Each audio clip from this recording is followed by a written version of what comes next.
Assalamualaikum warahmatullahi wabarakatuh. Perkenalkan, nama saya Putri Pancamiharja dari kelas MN20F. Di sini saya akan membawakan materi tentang akuntansi manajemen. Yang pertama yaitu perilaku biaya. Perilaku biaya adalah istilah umum untuk mendeskripsikan apakah biaya berubah seiring dengan perubahan keluaran. Selanjutnya yaitu dasar-dasar perilaku biaya. Yang pertama itu biaya tetap. Biaya yang jumlahnya tetap sama ketika keluaran output berubah, artinya tetap konstan dalam rentan yang relevan ketika tingkat output aktivitas berubah. Yang kedua yaitu biaya variabel. Biaya variabel biaya yang dalam jumlah keseluruhan bervariasi secara proporsional terhadap perubahan output. Yang ketiga yaitu biaya campuran. Biaya yang memiliki komponen tetap dan variabel.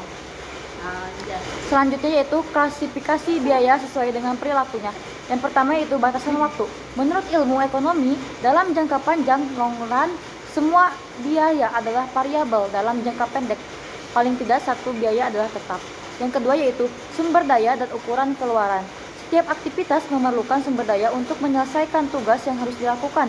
Sumber daya dapat meliputi bahan baku, energi atau bahan bakar, tenaga kerja, dan modal. Masukan-masukan ini digabungkan untuk memproduksi suatu keluaran.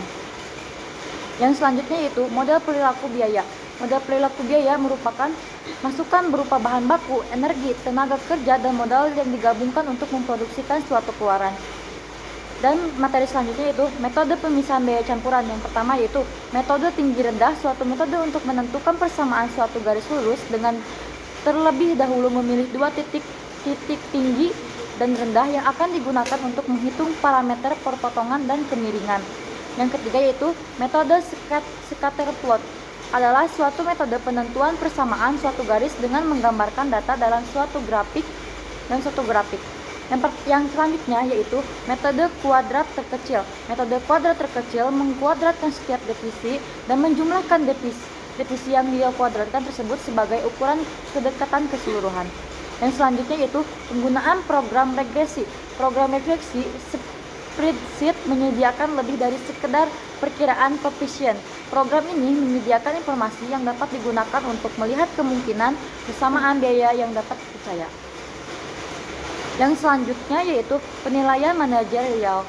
Penilaian manajerial ada beberapa yang itu. Yang pertama, beberapa manajer menentukan biaya aktivitas tertentu menjadikan kategori tetap dan lainnya menjadi kategori variabel tanpa menghiraukan kemungkinan biaya campuran.